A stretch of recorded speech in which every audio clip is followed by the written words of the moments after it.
E hoje nós vamos falar sobre um assunto muito importante. A nossa postura. Verdade, a nossa postura. Como é que você está sentado aí agora? Tá com a coluna reta? Revisa. Tá com a coluna reta? Tá sentado direitinho? Eu tava torta aqui agora há pouco, já arrumei minha postura. É um assunto muito importante que nós vamos conversar hoje aqui no nosso consultório médico. No programa Manhã da Mais, Consultório Médico. Então nós estamos recebendo hoje aqui ao vivo nos estúdios da Rádio Mais o clínico geral formado pela Universidade Federal do Paraná, o doutor Ricardo Maldonado Zimmer, que é sempre um prazer te receber aqui, doutor, ainda mais para falar sobre um assunto tão importante como esse, que é a nossa postura. E normalmente a gente tende a ficar com a coluna não tão ereta assim, né? A coluna reta, né? A postura correta. Por que isso acontece, doutor? Muito bom dia. Então, bom dia, Bruna. Bom dia, os ouvintes da Manhã da Mais. Que bom poder voltar mais uma semana. Vou aproveitar que a gente está numa distância segura, vou tomar liberdade, né? Vou tirar momentaneamente a máscara aqui, que facilita para quem está acompanhando a gente, seja, né, nas ondas da Rádio Mais, seja pelas redes sociais. Que bom voltar e voltar sempre para falar sobre saúde e um tema tão importante como esse, né, que são, né, as lesões por esforço repetitivo, né, vamos falar sobre questões posturais, falar sobre a ergonomia, uma palavra que a gente acaba transformando sempre em conforto, mas é um conceito muito maior. Uhum. E, claro, né, o que acontece com o nosso corpo, doutor, quando a gente fica com a postura errada, principalmente por longos períodos, né? A gente vai focar aqui hoje um pouquinho mais no trabalho, né? Por exemplo, nós trabalhamos aqui de 6 a 8 horas e, às vezes, com a postura incorreta. O que acontece com o nosso corpo? Então, vamos lá. Antes da gente entrar no foco da questão da doença ocupacional, eu sempre gosto de dar um passo atrás para a gente explicar para quem está acompanhando a gente um pouquinho sobre como o nosso corpo é formado, né? A gente tem 207 ossos, né? Esses ossos, conforme a gente vai envelhecendo, eles vão se fundindo, por isso que idosos têm um pouquinho menos, né? A gente tem mais de 600 músculos que fazem com que esse arcabouço ósseo não desmorone, né? E esses músculos, às vezes, eles são combinados aos pares. Para cada músculo que faz um movimento no sentido de afastamento, a gente tem um par que faz um movimento no sentido de aproximação em relação ao eixo do corpo. Quando a gente fala em postura, não é diferente. A gente tem músculos que fazem a flexão do nosso tronco sobre o quadril, preferencialmente aqueles músculos do abdômen, para quem está entendendo e acompanhando a gente em casa, são aqueles do tanquinho, né? Em contrapartida, o par que faz o movimento ao contrário são os músculos dorsais, que eles acompanham a nossa coluna vertebral lado a lado, né? A gente tem 3 músculos longitudinais de cada lado que fazem com que a nossa postura ela se sustente. Falando agora sobre um pouquinho de coluna, a gente tem 4 divisões da nossa coluna e para cada divisão a gente tem uma curvatura que é essencial. Quando a gente é bebezinho, o que a gente percebe? O bebê ele fica todo encolhido, a gente percebe só uma única cifose, que é essa curvatura para frente. Com o desenvolvimento do corpo, a gente percebe que a região do pescoço, a região cervical, ela tem uma curvatura para trás, no sentido de ser uma lordose, né? Não a lordose patológica, mas só para quem está entendendo, acompanhando a gente, entender o movimento que a coluna cervical faz. A parte do tórax faz um movimento de curvatura para frente, a parte lombar uma curvatura para trás, e lá no finalzinho a parte do sacro, que fica na nossa bacia, faz de novo uma curvatura para frente. Quando a gente fica em posições durante muito tempo, sejam posições no trabalho, sejam posições em casa, que não respeitam essa curvatura, que não respeitam esse eixo, ao longo prazo a gente vai começar a ter problema, né?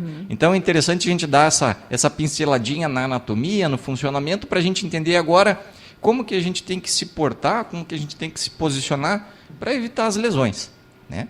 Vamos imaginar para aquela pessoa que trabalha muito na frente do computador, para aquela pessoa que trabalha na frente do microfone, né, que nem o pessoal aqui da rádio. O que a gente precisa? Primeiro de tudo, adequar as alturas, seja de cadeira, seja a posição da tela, seja a posição do microfone, para que a nossa curvatura essencial ela seja respeitada, né? O que a gente percebe? Quando a gente às vezes está com o assento da cadeira muito alto em relação à nossa tela, o que a gente costuma fazer? A gente curva, né, todo o nosso tronco para frente e a gente acaba não respeitando, primeiro, a lordose cervical e segundo, a gente acentua a nossa cifose torácica. E o que a gente percebe ao longo do tempo é aquela dor nas costas que chega no final do dia de serviço, a gente fala assim, nossa, mas tem alguma coisa me incomodando. Né? Ou quando a gente tem um desvio, não um desvio no sentido, né, de ser para frente ou para trás, mas fora do eixo lateral, que a gente acaba sempre pendendo para um lado ou pendendo para o outro, a gente tem a sobrecarga onde? Nas articulações que fazem a junção do membro com o tronco. Então, aquelas pessoas que têm dores no ombro, e aí, geralmente de um lado, a gente tem que pensar assim, poxa, como que está o meu cotidiano? Né? Eu estou conseguindo respeitar essa simetria que é necessária entre os vários pontos de apoio, entre o lado direito e o lado esquerdo.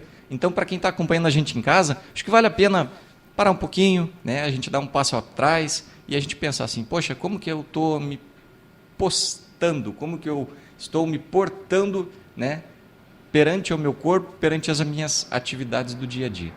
E cada atividade do dia a dia requer uma preocupação. Nós, por exemplo, aqui na Rádio Mais, trabalhamos sentados, né, em frente ao microfone, em frente ao computador, então a gente precisa de toda essa adaptação, né? Cadeira, colocar ali a tela mais à frente do nosso rosto para não curvar então a coluna. Mas também tem outras funções, né, doutor, como aquelas que trabalham de pé. E quem trabalha de pé, quais são as dicas aí para manter a postura? Olha, tem alguns pacientes que vêm com aquela queixa assim, doutor, eu trabalho 6, 8 horas por dia em pé e chega no final do dia eu não aguento de dores nas pernas, né? A gente percebe que a gravidade que nos prende ao solo, ela também tem efeitos no nosso corpo. Quando a gente fica muito tempo numa posição ortostática, posição de pé, é natural que o sangue, devido à gravidade, ele vá se concentrar nas porções mais inferiores. Então, os vasos sanguíneos lá da região da coxa, do joelho, da perna e do pé, eles ficam mais preenchidos, né?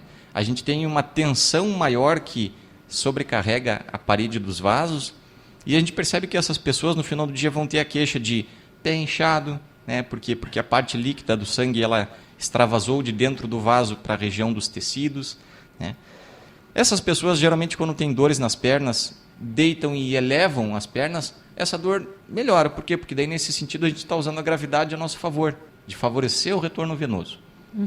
A dica para essas pessoas é a utilização das meias compressivas. Não precisa ser aquelas vozinhas, né, que tem problemas com varizes. A gente já tem categorias de meias que são preventivas, né? São aquelas meias que parecem um meião de jogador de futebol, né? A gente não precisa fazer com que a meia venha até a raiz da coxa, apesar que a gente tenha tamanhos nesse sentido, mas a utilização da meia 3/4, que até o joelho, é uma dica para quem trabalha muito tempo em pé, para conseguir permanecer no serviço, né, com mais qualidade. Outra coisa que vale a pena a gente comentar aqui, Bruna, quando a gente fala de doença ocupacional relacionada ao trabalho, a DORT, né, que é essa sigla que a gente tem bastante no meio da medicina do trabalho, antigamente a gente chamava de LER, né, a lesão por esforço repetitivo. Quando a gente fala de saúde ocupacional, a gente tem 4 grandes categorias que merecem destaque. Por exemplo, a gente tem situações onde a pessoa ela acaba tendo uma doença ocupacional por repetição, então aquela pessoa que trabalha muito tempo com digitação, né, ao longo de muito tempo, ela acaba fazendo aquelas tendinites, aquelas lesões relacionadas ao movimento das mãos. A gente também pode ter lesão por repetição naquela pessoa que trabalha, às vezes, no movimento repetitivo, aquele filme do Tempos Modernos, do Charlie Chaplin, né, que fica sempre apertando a mesma porca, a hora que ele sai do turno, o movimento fica o mesmo, fica tanto no automático da pessoa que leva um tempo ela até conseguir voltar ao estado natural dela.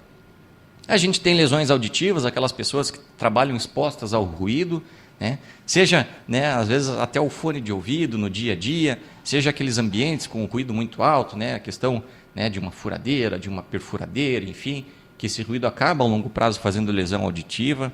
A gente tem situações de lesões respiratórias, as pessoas trabalham num ambiente onde tem muita partícula que fica, né, exposta no ar, e aí acaba fazendo lesões a longo prazo no pulmão.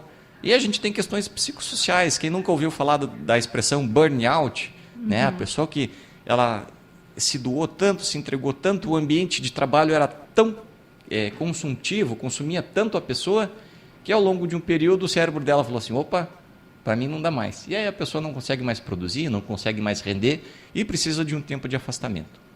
Para essas 4 categorias, a gente já tem, né, situações na tentativa de prevenção, que são as medidas trabalhistas, né, que A gente já tem categorias da medicina, como a medicina do trabalho, que tentam aplicar situações no intuito de prevenção, né? Então, aqui cabe a gente falar um pouquinho sobre os EPIs, né? Os equipamentos de proteção individual, que atuam no sentido de minimizar ou de proteger o trabalhador naquele momento, naquele ambiente, que é um ambiente com um potencial risco. Mas também a gente tem medidas no intuito de otimizar o ambiente de trabalho, né? De a gente conseguir fazer com que aquele ambiente, aí sim volto a palavra, seja mais ergonômico, né? E o ergonômico não é necessariamente um sinônimo de ser confortável, mas que seja um ambiente que possa permitir que um trabalhador possa desempenhar as suas funções com o mínimo de risco de, no longo prazo, ele apresentar problemas de saúde. E o doutor falou agora de posições confortáveis. Eu até trago um fato que acontece comigo, doutor. Quando eu sento de maneira reta, com a coluna, né, reta, eu sinto dores, doutor. O que isso significa? Que quando eu, né, me curvo, fico um pouquinho mais torta na cadeira, tá confortável, tá tudo bem. Mas quando eu forço a coluna para ficar reta, isso dói. O que isso quer dizer? Isso quer dizer que vai levar um tempinho até a gente conseguir reestabelecer o padrão anatômico. Vamos imaginar que quando a pessoa está numa posição anatômica, ou seja, sem uma ativação de um músculo em relação ao outro, a gente espera que ela seja simétrica, tanto no eixo látero-lateral, quanto na curvatura, tanto de posições de cifose e de lordose. Quando ao longo do tempo, vamos imaginar que a pessoa ela tenha uma posição que é uma posição confortável para o corpo, que ela permaneça assim ao longo do tempo de vida dela, 30, 40 anos, para a gente conseguir fazer com que ela retorne para a posição anatômica, a gente vai estar tirando um corpo que em princípio está em equilíbrio para voltar para uma posição que inicialmente seria a ideal, mas que na prática não é mais, né? Então, para isso, a gente não vai conseguir fazer essa mudança de uma hora para outra, tanto que quando a gente força, a gente sente o desconforto. Nesses casos, a gente já tem linhas terapêuticas dentro da saúde, dentro da medicina, no intuito da correção postural, mas não de uma hora para outra, e sim ao longo do tempo, né? Aqueles exercícios de correção de postura, as técnicas de fisioterapia, as técnicas de pilates, ao longo do tempo, ao longo da ativação de musculaturas corretas. Por quê? Porque se a gente não tonificar um músculo que vai corrigir a nossa postura, a hora que a gente se distrair, o que vai acontecer?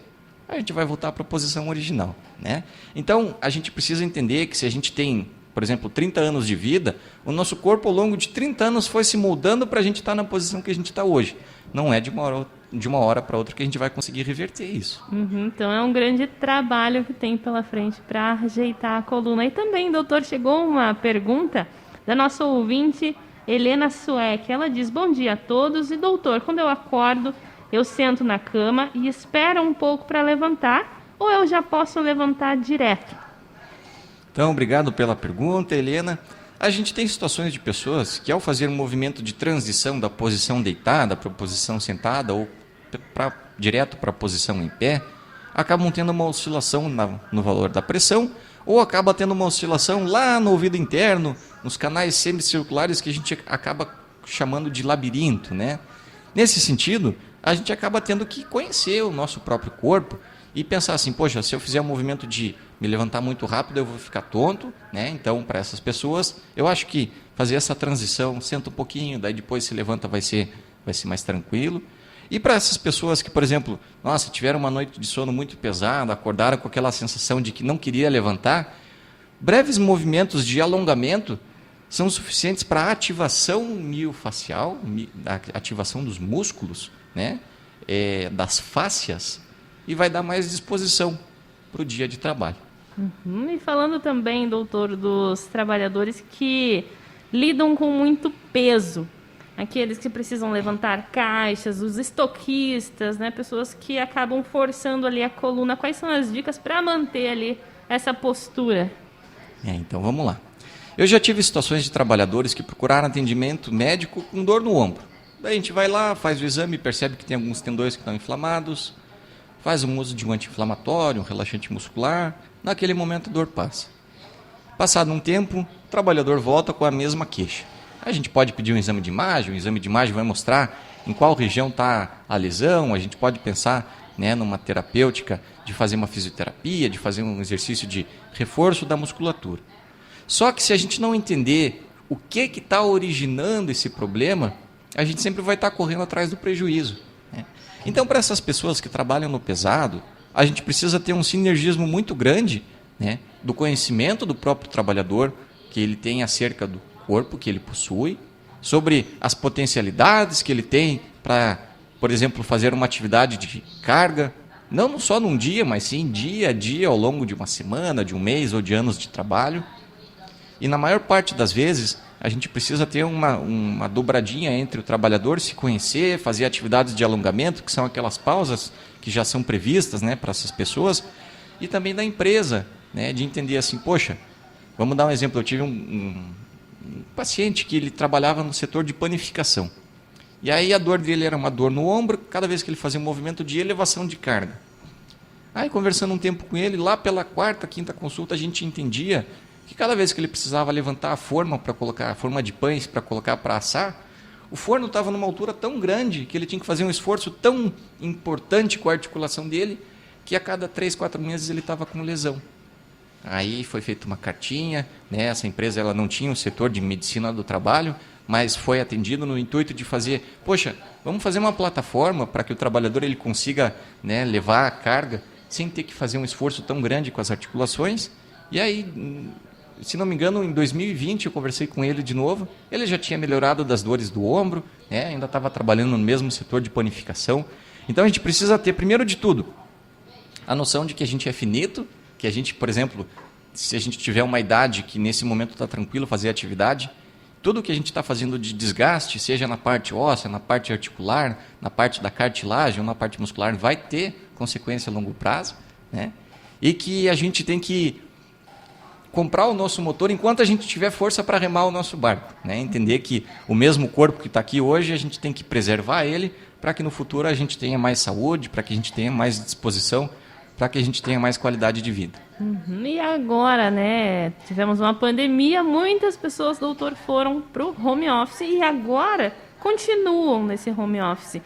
E quais são as dicas, então, para manter a postura em casa? Porque no ambiente de trabalho, normalmente a gente tem uma mesa, né, o nosso computador fica ali na nossa frente. Em casa a gente acaba trabalhando em cima da cama, né, na mesa da cozinha, acaba ficando com a coluna toda torta. Então, quais são as dicas para não ter dores na coluna, lesões durante o home office? Olha só, essa é uma pergunta tão difícil, Bruna, porque assim, eu acho que na nossa sociedade moderna a gente nunca teve uma mistura tão grande de um momento de trabalho com um momento de lazer, um momento de descanso. Até antes da pandemia a gente já estava em situações de que a pessoa ela saía do trabalho e mesmo assim ela não conseguia desligar do trabalho. Quem dirá agora que a pessoa ela está num ambiente que em princípio não era para ser um ambiente de trabalhar, mas que, devido, né, à questão do distanciamento necessário pela pandemia, ela acabou tendo que transformar um ambiente que antes era um ambiente de lazer, de descanso, em um ambiente de trabalho. O que eu posso falar nesse primeiro momento com muita humildade, no sentido de dizer que a gente ainda está no limite da ciência, que a gente ainda tem que descobrir muita coisa, é que se a pessoa tiver estrutura dentro de casa, e isso vale para aquelas pessoas que têm um ambiente que possam dividir, isso aqui vai ser meu quarto, isso aqui vai ser meu local de descanso, para que se ela tiver a disponibilidade dentro de casa, de ter uma peça que ela chame, não, isso aqui é meu local de trabalho, eu acho que é importante. Separar o joio do trigo, né? Às vezes a pessoa ela fala assim, não, mas eu estou aqui no trabalho, eu estou esperando um e-mail, eu vou ali na cozinha, vou fazer uma refeição, levo o computador junto, levo o celular, e acaba que misturam as coisas, né? A gente tem que entender que a gente só tem um momento de trabalho porque existe um momento sem trabalho. Se a gente conseguir fazer essa divisão, se a gente conseguir ensinar, porque a gente precisa sempre estar, né, nos programando e reprogramando, ensinar para o nosso cérebro que é importante dividir as coisas, a gente vai conseguir ter mais produtividade no nosso momento de trabalho e quando a gente for descansar, a gente realmente vai conseguir desligar de tudo aquilo que no momento de trabalho incomoda a gente. Vamos imaginar que se a gente não conseguir desligar, como que a gente vai estar apto, como que a gente vai estar pronto, né, quando acionado pronto, para o dia seguinte, para o momento de tensão seguinte. Se a pessoa ela não consegue desligar, aí que vem as situações de burnout que a gente comentou antes, né? Então, para aquelas pessoas que têm a possibilidade física, estrutural, separar. Se eu vou trabalhar numa peça separada e quando eu encerrar o meu momento de trabalho, eu vou encerrar. Se eu for fazer uma pausa para fazer uma refeição, eu não vou levar computador, eu não vou levar, né, o celular, porque a gente precisa ter bem delimitado o que é meu local de descanso, né, o meu porto seguro e o que é meu ambiente de trabalho. Que além de cuidar da sua coluna, você cuida também da saúde mental, né? Toda a sua saúde está sendo preservada com esses cuidados, né? Separar esse tempo para trabalhar e o tempo também de descanso, que é muito importante. E, doutor, gostaria de fazer mais alguma observação que eu não tenha lhe perguntado? Eu acho que para encerrar, Bruna, fica a mensagem para quem está acompanhando a gente de pensar assim, a gente está com uma cepa Ômicron, uma cepa que tem uma transmissibilidade muito alta, por mais que para aquelas pessoas que tiveram a noção de ter o calendário vacinal, o esquema vacinal completo, que seja uma situação mais leve, a gente ainda tem que estar com a guarda elevada. Por quê? Porque quando a gente analisa países que nem, por exemplo, a Inglaterra e a África do Sul, que já passaram, que já estão mais avançados em relação ao surto da Ômicron, a gente percebeu que lá esse surto levou uma média de 4 semanas, né, para ele começar a reduzir. Todo mundo está cansado de estar nesses cuidados, né, de máscara, de distanciamento, mas se for pensar que se o surto aqui no Brasil começou no dia 1º, após as festas, né, de final de ano, a gente ainda tem no mínimo o mês de janeiro para a gente ficar com a guarda elevada, para a gente não correr o risco de, às vezes, no momento de descuido, a gente acabar se contaminando. E eu quero agradecer, doutor, a sua presença hoje aqui no programa Manhã da Mais, ao vivo aqui nos estúdios da Rádio Mais, inclusive também com transmissão ao vivo pelo Facebook. E gostaria, doutor, de agradecer e você é sempre bem-vindo aqui, doutor. Muito obrigada. Eu que agradeço pela oportunidade e até a próxima. Até a próxima. E quem quiser acompanhar novamente essa entrevista, está no site da Rádio Mais, radiomaisdigital.com.br e também no nosso podcast lá no Spotify, Rádio Mais Manhã da Mais, e também no YouTube, Instagram e também Facebook, é só procurar por Rádio Mais Digital.